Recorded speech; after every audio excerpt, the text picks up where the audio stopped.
Welcome to Profiles in Eccentricity, a show about weirdos. With your hosts, John Fahey, Aaron Peter, and Matt Brousseau.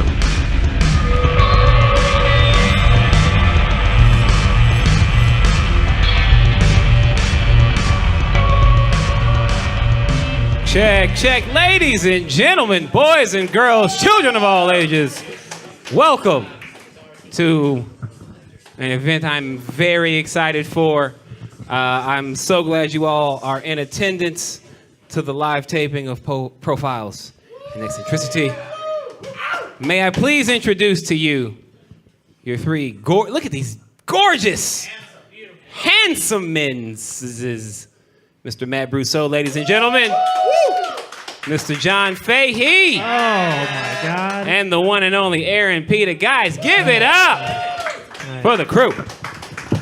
Hello, folks. Guys, thank you for being here with us. I want to thank every comic that performed tonight. I want to thank Adam for setting up the show. Thank you, Angie. Thank you, Anna Valenzuela. Thank you, Chet Wild. Thank you, Quincy L. Johnson II. Thank you, Cindy Aravina. And who am I forgetting? There's to five. the countless millions listening at home. Thank you. So we did a show that was, we talked about the Tiki Adult Theater near my home. And there was a specific Yelp review of the theater that this guy couldn't spell anything. And he said, he goes, I went there one night and I knocked into a guy near the front of the stage, and I guess he is straight. I am big sexual and proud of it. Which presumably he means bisexual. And he goes, I pushed him, he had a knife. Anyways, be careful. I used to love the Pussycat, it turned into Walgreens. So my friend Dodger at home in Florida started making these sketches of a dick and balls with a mustache and sunglasses and kind of a trucker hat, pissed off look.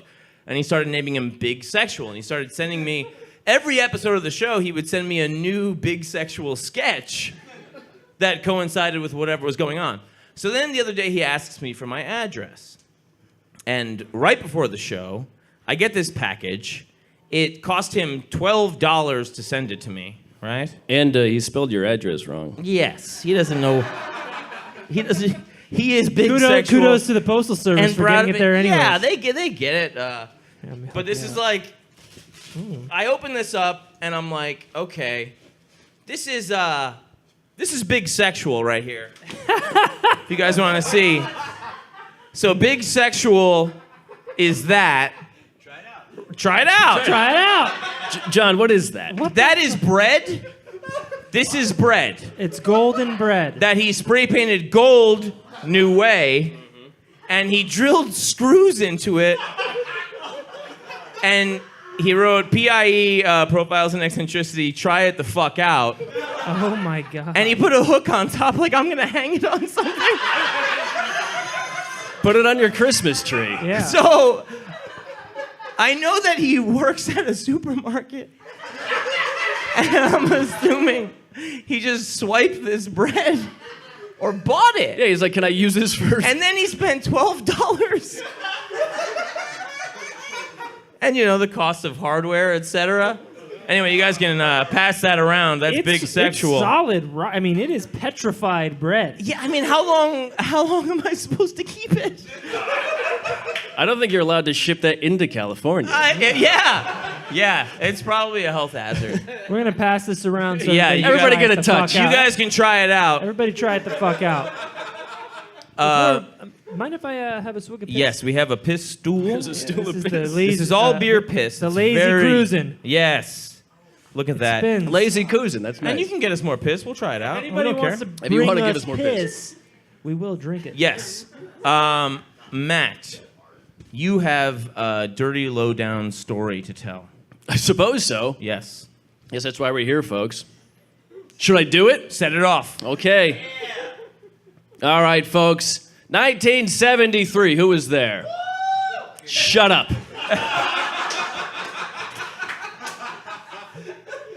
I'm going to talk about John Lennon. I was going to do like a New York City thing, and then I was like, wait, we're in L.A. Yeah.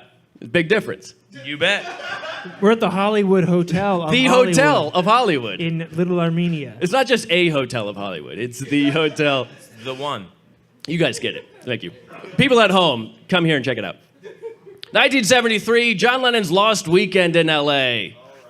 Shut up.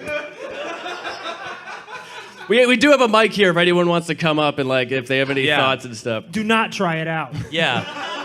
You can try it out after Matt is finished with the story. Please, if you have any questions, come up to the mic and ask him. Well, I mean, we're close enough. You can just ask us, but I guess it's for the recording. Yeah. Okay. 1973, John Lennon's marriage to Yoko Ono not going well.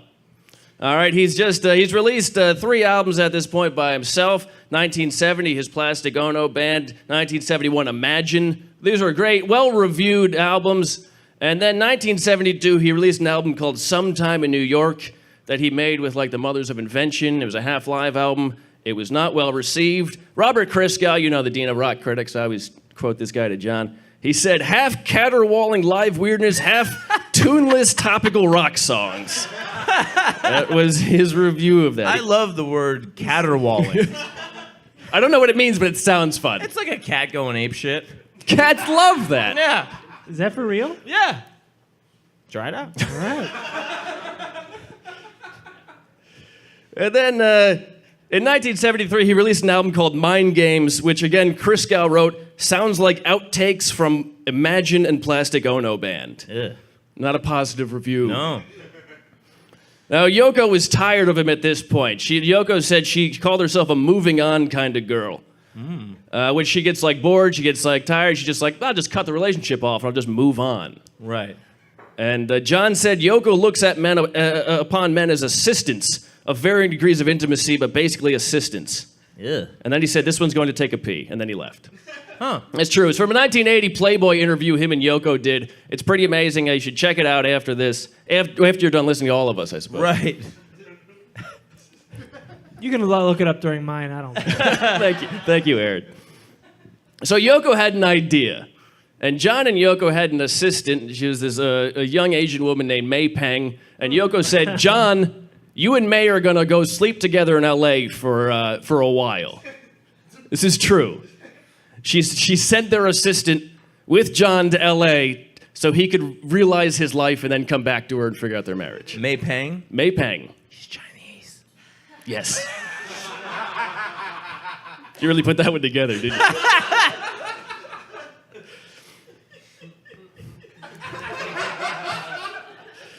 If you're into hot Chinese girls and you like to fucking fuck good, hit me up, John Lennon at...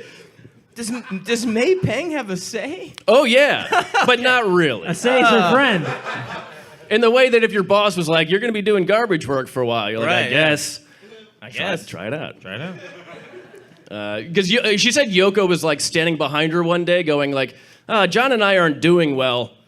And then there was a pause and she said, May, you're single, aren't you? Oh, Jesus Christ. Was this because John was beating the ever-loving shit out of Yoko day in and day out? No one mentioned that in the interview. Yeah, you don't say. It wasn't like a David Foster Wallace with a bunch of footnotes in it. Yeah. BT dubs. Rampant abuse. So he spent 18 months in L.A., and he called it his Lost Weekend, which was from his 1945 movie about a drunk author. That was his hot take on it. Yeah. And he was very productive, actually. He made 2 albums while he was out here. He worked with Phil Spector, who he'd worked with a couple times. Oh, yikes. Crazy guy. Yep. So Phil Spector, while they were recording, every day Phil would show up with a different outfit. Sometimes he was a ninja instructor, sometimes he was a surgeon, sometimes he was a cowboy. Jesus Christ. He always had a loaded gun with him. Always. And he always tied you up and pointed it in your face. Yes. And was like, do the take like I say. That's exactly what happened to Lennon. He chased him through the office with a loaded gun. Yeah, he was always chasing people with guns, and then he shot somebody to death, and everybody was like, what? What's weird about that? It's inevitable. Who would have thought? No, he did it to the Ramones, too. The Ramones were like, I don't understand. But he was always tying them up and shoving guns in their face. I wish he would have shot the Ramones before they sang Steel the fucking Reserve. Steel Reserve jingle. High gravity. I love how your Ramones voice, it's the same voice for all of them. They're all idiots. So at one point, Spector just shot his gun into the ceiling a bunch, and Lennon was like, you can shoot us, but you can't hurt my ears. Oh, God. And then he finished recording, and Spector took the tapes and ran off. Wow. So Lennon was out in L.A., and he didn't have anything to do, but his old friend Harry Nielson was out here. Yes. Are you familiar with Harry Nielson? Harry Nielson is a very amazing piano player and songwriter. He could write a song with 2 notes. Most people know him as the guy who wrote the Coconut song, Put the Lime in the Coconut. And that song, you think it sucks, because you just hear it by itself, it sucks. But if you listen to the album it's on, you're like, oh, this is fun. Right. That's music sometimes. Yeah, That's how music works. It's true. The song is the lime in the coconut of the album. By blew itself, everybody's it's mind. dog shit. Right. But in the context, That's like Coconut Deep. But he did other big songs that people don't really know him for. And Oh, stuff yeah, like that. yeah. He's kind of an unknown hit maker, right? Yeah, Yeah. thank you. He has hits, according to you. Yeah, he does. There's no time for you to come up and say it to the microphone, but... in '68, when the Beatles started their Apple Records company, Right. they were interviewed by the press, and the press said, who's your favorite American artist? And they said, Nielson. And they said, who's your favorite band? And they said, Nielson. And then they said, Nielson for president. Didn't catch on. So John was like, Nielson's a guy that could fit in. He worked on them with the White Album. He made music with them. He was a prolific drunk. One newspaper during this period, they described Nielson as a prodigious drinker who also did cocaine. So he was sober. He was very sober. He was entirely sober the entire time. gotta chop it out there. So Lennon, he came out here, Playboy, they were asking about this period. They were asking, what were you doing out there? And Lennon's response was, he said, I was trying to hide... Oh, I'm not going to do his voice. He was trying it out. He was trying it out. He said, I was trying to hide what I felt in the bottle. I was just insane. It was lost weekend that lasted 18 months. I've never drank so much in my life. I tried to drown myself in the bottle, and I was with the heaviest drinkers in the business. And then Playboy, smartly, they say, such as? And he says, such as Harry Nielson, Bobby Keys, Keith Moon. We couldn't pull ourselves out. We were trying to kill ourselves. I think Harry might still be trying, poor bugger. God bless you, Harry, wherever you are. But Jesus, I had to get away from that because somebody was going to die. Well, Keith did. It was like, who was going to die first? Unfortunately, Keith was the one. That's the full quote. Keith Moon died overdosing on a drug to curb his alcoholism, which is it feels ironic. I don't know if it is, but there's some deep. Was it Oh, cocaine? it is. It wasn't cocaine. No morality. So John comes out here, and he's just getting wasted with Nielson. And in fact, they rented a house out in Santa Monica. Is this old Louis B. Mayer house. And the house was used by the Kennedys when they were having sex with Marilyn Monroe. There's a lot of history there. Right. So cool, dude. Thank you. And they all shared the house. Lennon, Nielson, Keith Moon. Yeah. It was total debauchery fest. Yeah. And so they're working on Nielson's album, and the first day they finish recording, and as they finish recording, who shows up but Paul McCartney and Stevie Wonder? Oh, boy. Who drove?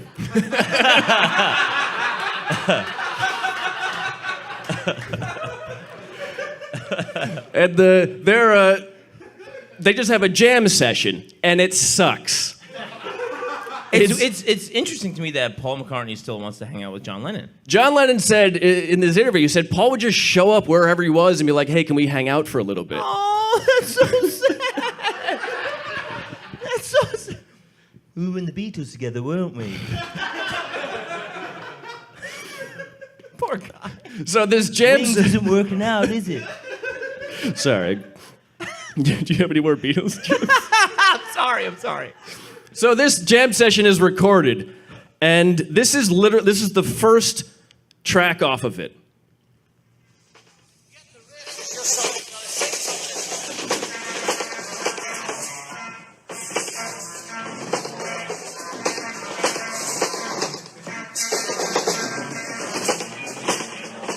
You want to snort, Steve?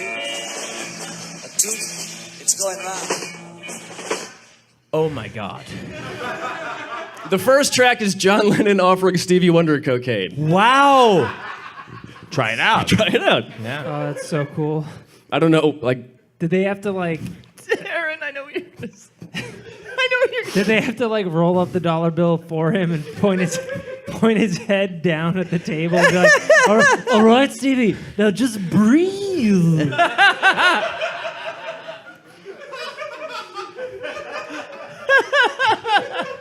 How does Stevie Wonder chop it up? carefully. I don't know. He He's a professional, you know? Oh, God. He wears a watch. Does wear a watch. He wears a watch. There's a conspiracy theory that Stevie Wonder isn't blind. Yeah. It's a pretty good one. Ah. Covered on Unpops. I have. All right. Cool. Listen to that episode. Hell yeah. So anyway, they're just getting completely trashed all the time. And at one point, John Lennon, him and Nielsen go to the Troubadour. And they're just wasted. They're so wasted that like John Lennon, he walks into the bathroom and he sees a Kotex pad. And he takes it and he puts it on his forehead. He sticks it to his forehead. And he walks through the Troubadour going, "Do you know who I am?" Jesus. And they say, "Yeah, you're an asshole with a Kotex pad on his head." And then they just give him shit, and according to one publication, he didn't tip and left. Oh. That's Lennon for you. Yeah. Then him and Nielsen go back to the Troubadour one night, and the Smothers Brothers are on stage. Oh boy. And Nielsen tells Lennon that the Smothers Brothers need some heckling to get started. Oh shit. And Maypang described Nielsen's drinking as he was someone who would drink with you all night, and then would, by the end of the night, would try to get you in a fight with somebody. Huh.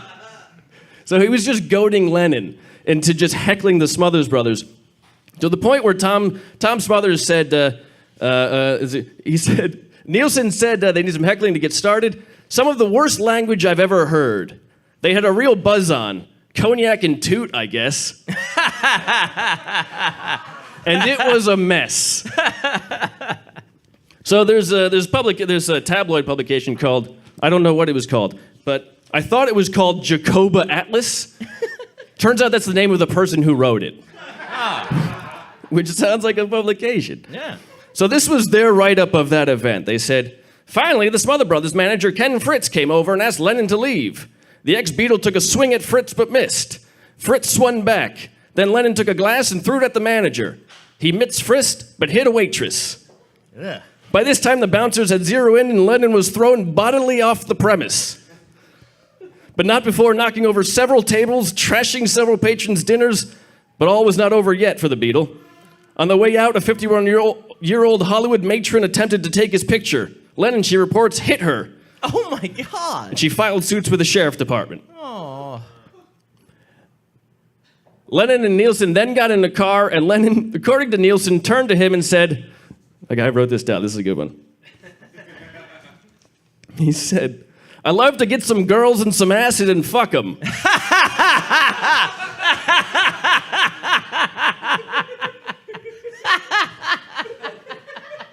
Fuck him, John. Fuck him. Fuck him.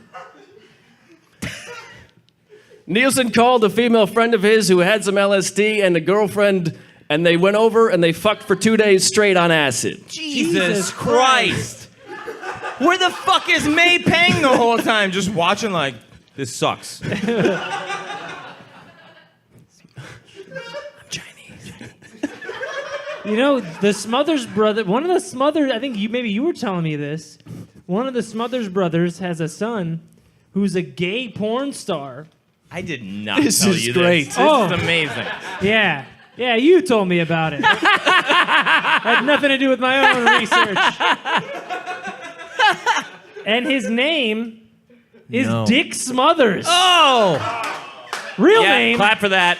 Yep. Real name. Absolutely. Stage name. Yep. Good for him. God bless them all, huh?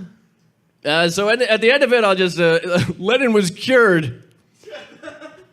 He was over partying. He was. He really, in the interview, he says that it was all too much. That'll do it. He said he went back to Yoko and he said, and we learned it's better for the family if we were both working for the family. She's doing the business and me playing mother and wife. We reordered our priorities. The number one priority is her and the family. Everything else revolves around that. What family? With them together. Okay. They had a very, and they had Sean at the time or whatever. well, yeah. She was. Fuck Julian. Yeah, fuck him. Hey Jude, later.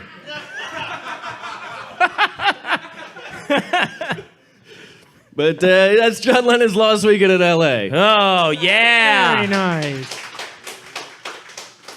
Anybody want to say some shit about that? Harry Nilsson, Nick.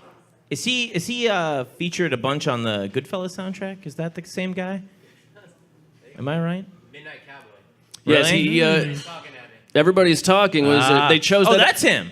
They chose that over Bob Dylan's "Lay Lady Lay" for him. He won 2 Grammys. One for that and one for some other song I don't remember. Hell I yeah. love Grammys. I love Grammys. I know you love Grammys. Aaron, you got some debauched shit I to have talk some about. fucked up shit to talk about. Do you guys? Okay, this is only kind of related. Maybe it's related, but do you guys remember? Have any of you listened to the episode about Pablo Escobear, the cocaine bear?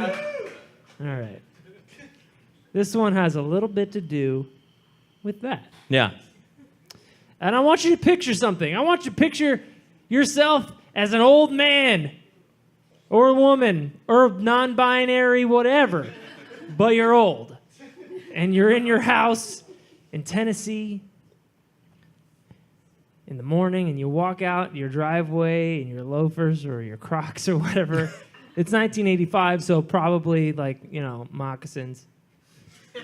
Classic '85. Classic 85.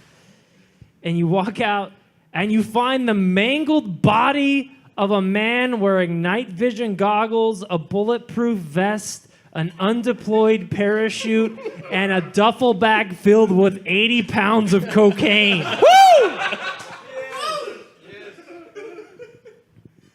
Try it And Gucci loafers. If you're going out, out. Yeah. go out in style. The mangled body belonged to Andrew Thornton II, born in 1944 to a wealthy blue blood Kentucky family, big in the horse breeding business. They had a stud farm. Hey. Hey, so did my family. It's cool. 70 miles away from this dude's body, forest rangers find a crash plane in the side of a mountain with another 80 pounds of cocaine strewn along in a daisy chain like Hansel and cocaine fucking Gretel in the forest. Anyway, so the body belongs to Andrew Thornton, and he was born in 1944 in Lexington, Kentucky. And like most rich kids, he was kind of a bitch. He was kind of a, he was like a, isn't it? He was a, yeah. So his parents enroll him when he's 14 in a private military academy, and that's where he meets his future best friend and business partner, Bradley Bryant, another fellow blue blood. Grandfather was like a mayor somewhere in Kentucky, came from money as well. And when they graduate from there, they both join the military. Bryant joins the Marines, doesn't see any action, but Andrew Thornton joins the Army and becomes a paratrooper. And he gets deployed in the Dominican Republic, where he's gets his jump wings and the National Defense Service Medal, Armed Forces Expeditionary Medal, and a Purple Heart while he's fucking people up in the DR. What was going on in the Dominican Republic? Dude, I don't know, baseball scouting missions or something. Is there a whole unknown war I don't know dude, about? yeah. In the DR? Yes. You gotta jump out of a plane to fuck up people in the Dominican Republic. Can't just take a No, boat. try it out. Absolutely. I'm down. So then he comes back, and he comes back from his mission or whatever, his missions. In normal life, he goes back and starts working for the horse family, and I guess inseminating horses isn't that exciting. So he's looking for some more excitement, so he starts parachuting recreationally, gets his pilot's license, and it's still not enough for this guy. So he joins the Lexington Police Department because he still wants that action, right? And this is just as the beginnings of the drug war starting, right? So this is the 60s, late 60s, and the youths are a little too uppity. Right. So the feds and the PD start cracking down. And he was one of the first people to volunteer for their new narcotics unit.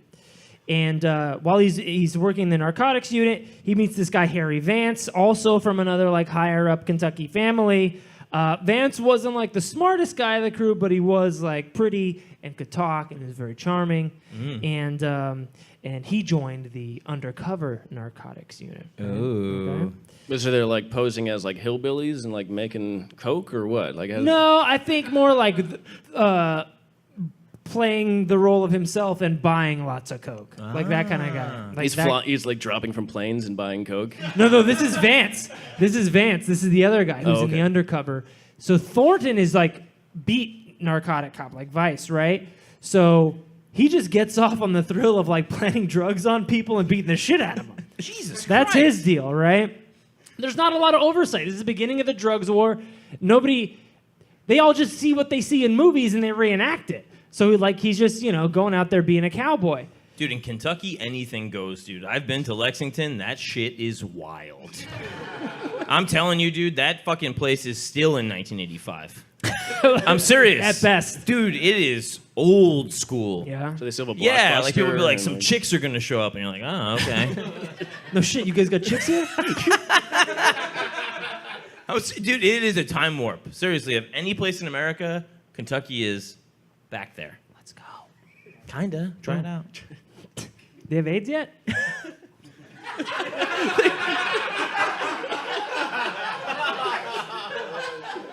Don't act like... No. So anyways, Thornton starts really getting into this role of like the renegade cop guy, right? So he starts stealing drugs out of the evidence locker and starts selling it on the street. He doesn't need the money. His family's rich. But he's doing it for the juice. For the buzz. Yeah, Rush. Yeah. exactly. what kind of rush is there? Like knocking someone out and putting drugs on them? I mean, What? what kind of Well, I didn't hear what you said. What kind of... what kind of rush is there? Like knocking someone out and putting drugs on them? I mean, It's I don't know, funny. it's a pretty good rush, Definitely dude. I don't know. You ever do it? no, that's the thing. Then I you gotta probably- try that I out. mean, you probably do some cognac and a toot, too. While you're at it. And then his buddy Vance, Vance is working now like at the sheriff's department. He gets a job at the sheriff's department, leaves undercover, starts working for the sheriff. He gets fired for forging his boss's signature on a gun order form. He was ordering like hundreds of firearms to sell on the black market. Jesus Christ. So he gets fired, and you think that would be like the end of your law enforcement career, but because of his like extensive contacts in the Kentucky upper class, he gets a job in the state legislature. Wait, doing what? Is he a senator? Not yet. Oh my God. So Thornton's friend from the military academy, Bryant, remember that guy? He didn't see any action in the Marines. Bryant, in the meantime, had like moved east, like East Coast money area to try and like make connections, and he had been making connections with like all these rich people. Ooh. And then he like went to Vegas and started like, brown-nosing, hoity-toitying, cavorting, gallivanting. Hobnobbing. Yeah, hobnobbing. That's what it is. Hobgoblin. So Brian's hobgoblin around in Vegas, rubbing elbows with like high rollers, whales, and mobster guys.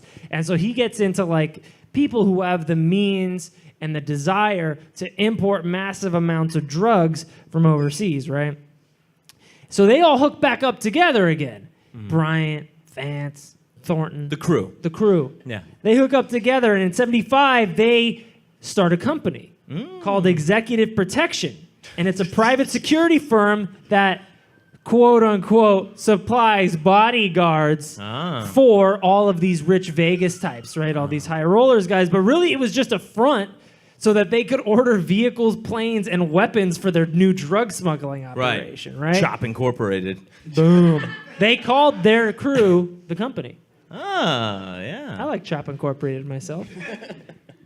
Write that down. So like it's doing so well that in 1977, Thornton resigns from the force to focus on his true passion, jumping out of planes with drugs.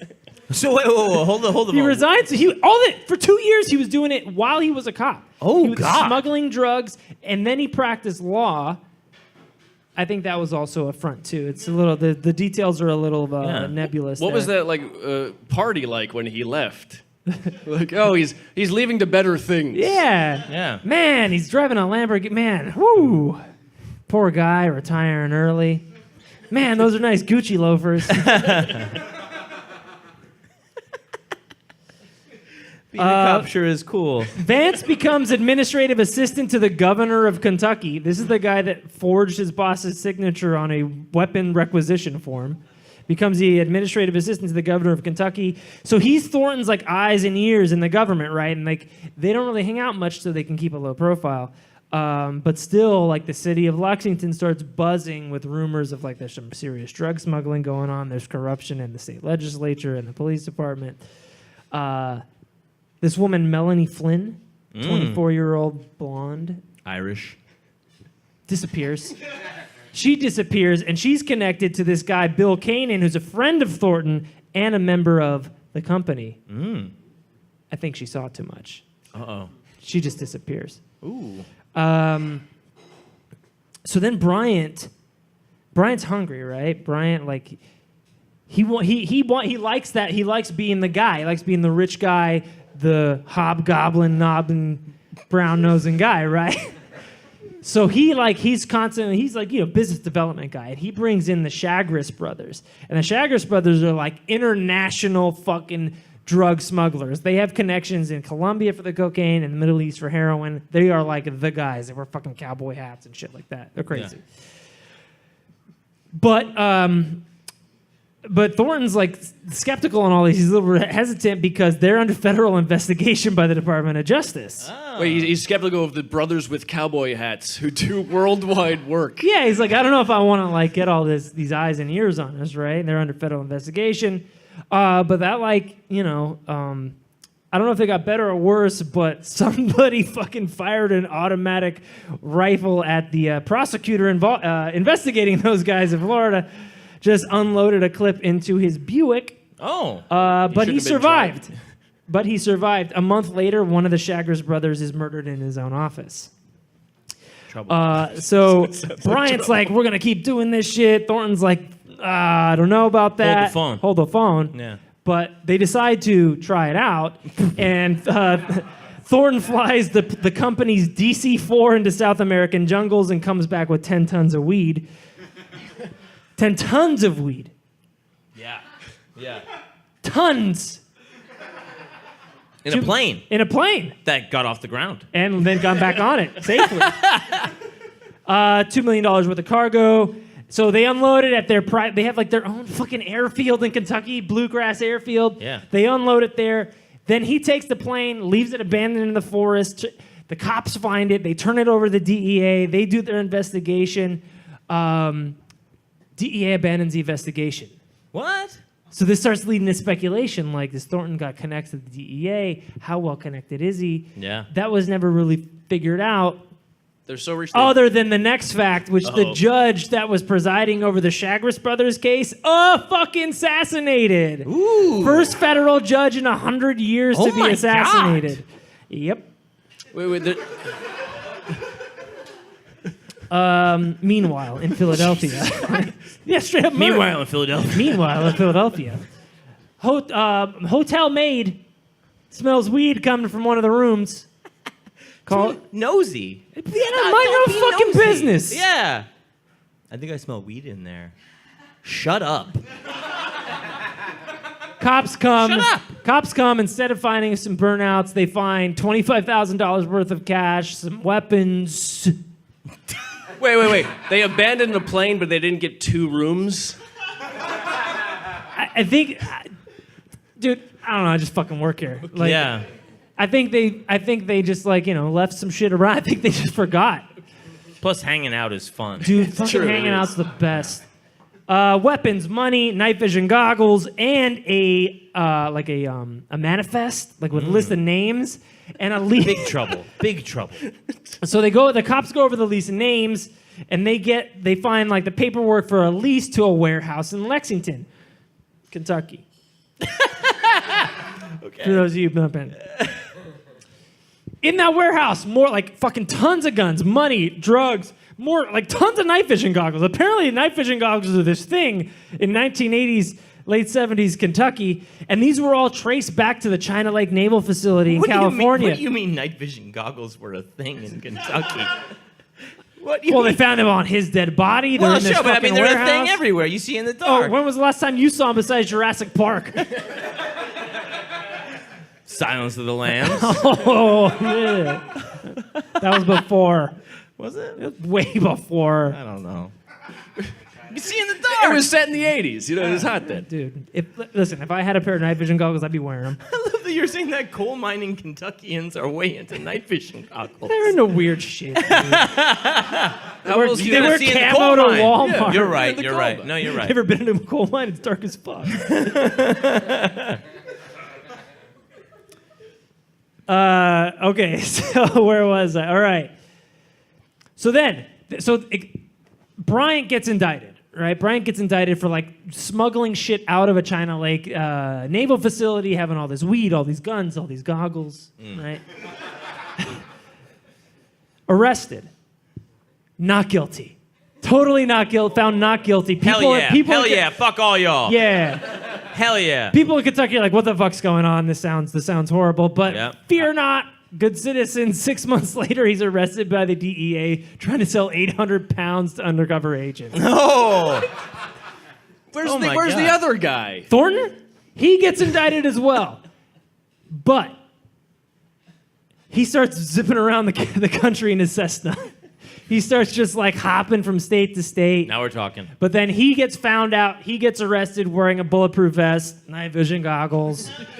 In North Carolina, he's carrying like a fully loaded, carrying a couple pistols. He gets arrested. He pleads no contest to a misdemeanor drug charge, and the felony charges are dropped.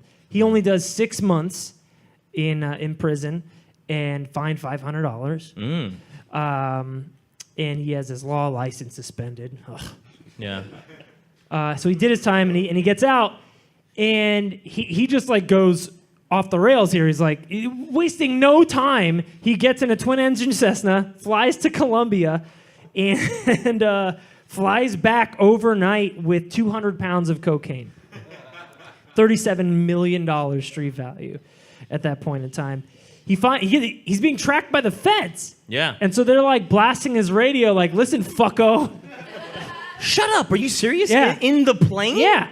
We're like, we know you're there? Yeah, I think they have that technology then. Jesus Christ. So Turn around. So I think they Go can. back. I think they can. The feds aren't there. He's like, no, I'm going to jump out. It's a twin-engine Cessna. He can't go anywhere.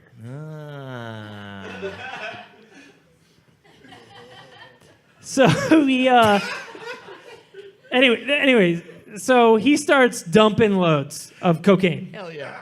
He's just dropping them out like the Hansel and Gretel-ish shit I was mentioning. Everywhere or like in one spot? Well, he's moving in a plane, so So he's making a trail.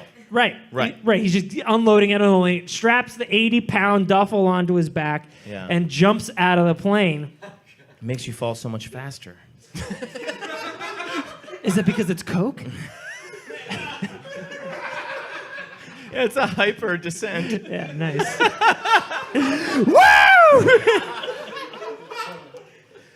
So his body's found in then fucking Fred Meyer's driveway with 80 pounds of cocaine valued at $15 million, $4,500 in cash, knives, 2 pistols, Gucci loafers, and night vision goggles, and a bulletproof vest. 3 months later, a dead black bear is found in the Chattahoochee National Forest that had overdosed on 40 kilos of pure Colombian booger sugar. Yes. According to the animal coroner, its stomach was literally packed to the brim with cocaine. There isn't a mammal on the planet that could survive that. Cerebral hemorrhaging, respiratory failure, hyperthermia, renal failure, heart failure, stroke, you name it, that bear had it. All of it. Pablo Escobear is stuffed and in a museum in Kentucky for your viewing pleasure. Yes. Thus concludes the story of Pablo Escobar and Anthony Thornton II. I got a story. Can we get a piss here, Yeah, please? Can we get a couple of Can we get a piss round? pisses? Please. Thank you. I don't know why they... I mean, Does anybody have any questions about the Pablo Escobear, the bear that died of everything? He died of partying, I think. The bear did die of partying. Yeah, sorry. You're exactly right. It was Stephen Parks, one of the big time profile fans, went to see Pablo Escobear in Kentucky and bought us a bunch of shirts that he's going to bring to us in May. Very, very exciting. Very, very, very nice. I love shirts and I love cocaine. I love coked up bears. I love the idea. Yeah, you do. I love the idea that this bear was just like, more. I'll have more. Until I'm exploding. Could you imagine? I mean, He's just eating handfuls of it. Yeah. He just thought like I'm a bear. bear claws. Bear claws. I can take a lot of coke. I'm a bear. I got to tell you guys a story. Could you imagine being? I mean, if he survived, what he would tell the other bears? Like they're all going back there every year. You think honey's the shit? Thank you. Oh, thank you. I tried to put it on your tab to be mean, but you don't have one. I'm a cash business. Thank you. I fell in love with this story recently about this guy that was selling all this bogus nut. Bogus nut. John, please. That was your high school yearbook quote, wasn't it? This guy. Bogus. He was selling bogus nut for 14 years.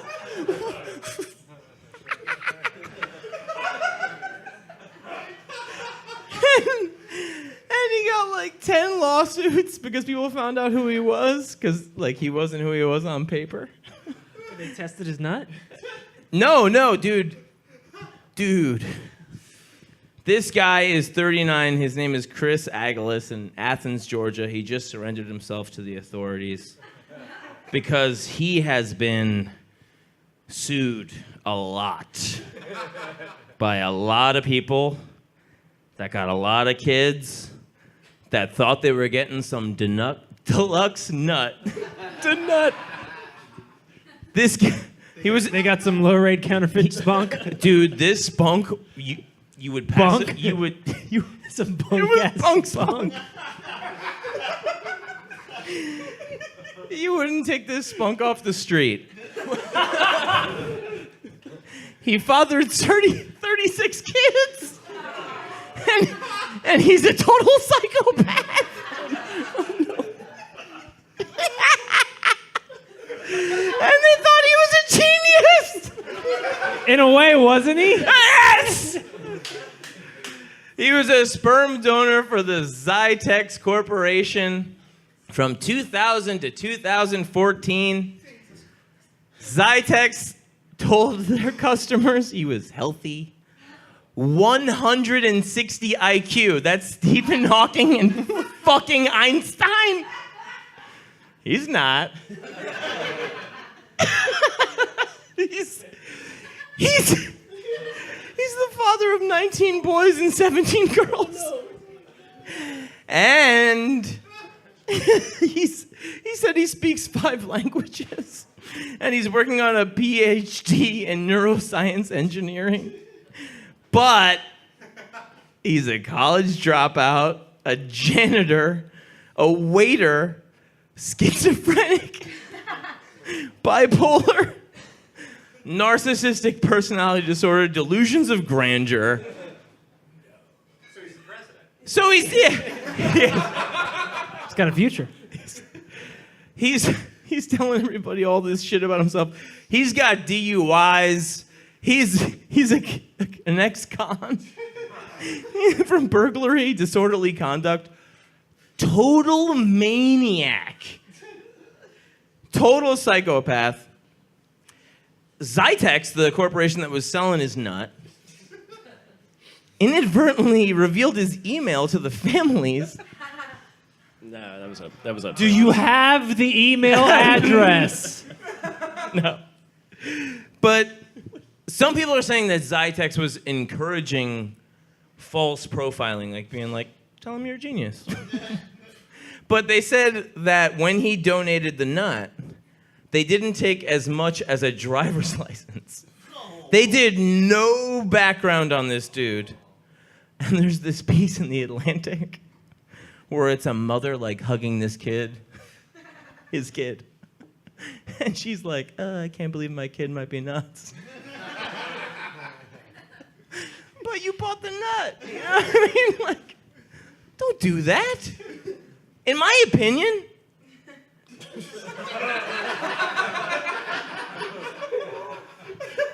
Call me crazy. Did you keep the receipt? You can't mail order a nut and be like, yeah, I'm getting this genius nut. What are you, hacking parenting?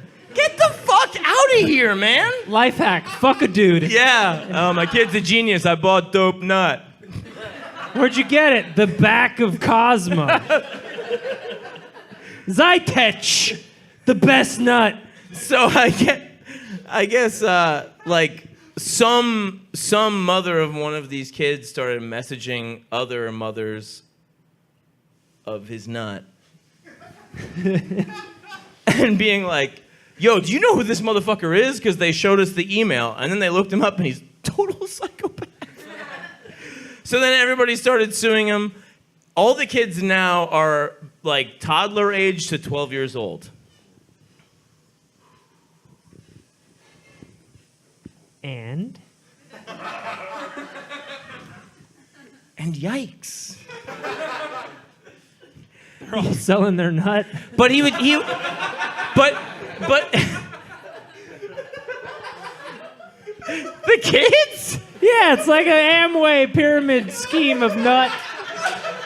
You sell your nut, those kids sell their nut, and they tell 3 friends. They were born to do it. You nut it forward. But like they have audio recordings of the people at the Zytex company that were saying like, this dude's legit. They're like, this dude is awesome. And he was just faking it. Because he had like delusions of grandeur and shit, you know what I mean? Which is very, like, talking is so fucking convincing. You know, like you can get away with so much shit by talking. Yeah. You're like, no, dude, I speak 5 languages, homie. I'm working on this PhD. You don't even know, man. Like, fucking for real, my nut is dope. You know? But meanwhile, you're an ex-con schizophrenic. But he has delusions of grandeur, right? Which is one of the funniest mental illnesses ever. Yes. My homie back home, he was like, his mom started dating this dude. And she had a kid that like lived at home and he was like in pajamas all the time, you know. And he had delusions of grandeur and he would come down to dinner and he'd be like, yeah, so I'm thinking about selling this property I got on the moon. and like his dad was like too nice about the delusions. He was like, son, I don't think you have any property on the moon. And he was like, fuck you, you know I do. We get all worked up about it and crazy. So this guy started getting sued like crazy. And just recently he gave himself up to the authorities being like, yeah, I committed fraudulent nutting or whatever. But like, is he even really at fault? Like, isn't the company at fault? Like this company would also, The nut broker. they would advertise to college students and say, get ready to go from ramen to steak. Like, come and sell us your dope ass nut. But like, I mean, guys, tell me what you think. Don't you think boutique nut shopping is kind of whack as fuck? Don't you think, like, I mean, if you couldn't have a kid, you would be like, well, at least I know Gary. Like, that's something. Like, what are you trying to do? Just get a genius kid out of... Yes. No. That's what people do. No, you can't. I don't think you can do that. I don't think that's good. No, they turn away people. They turn away men who are under 5'6" and have red hair. Yeah, and they let this guy in. Well, those guys should lie. This guy, he made 16 grand from Zytex selling his nut. How many loads? Total, I don't know. What's the per load? What's the... Dude, I don't know. I don't know. But like... Do you want to find out? Holy fucking shit. This is... I mean, like, get a friend to donate, right? Yeah. How So- can you think you're getting pristine nut when it's a guy who's like, I could jerk off in a cup and get money, right? Well, yeah. Well, is a there you guy go. working on a PhD really going to be like, can I get $15 for the nut? yes. Really?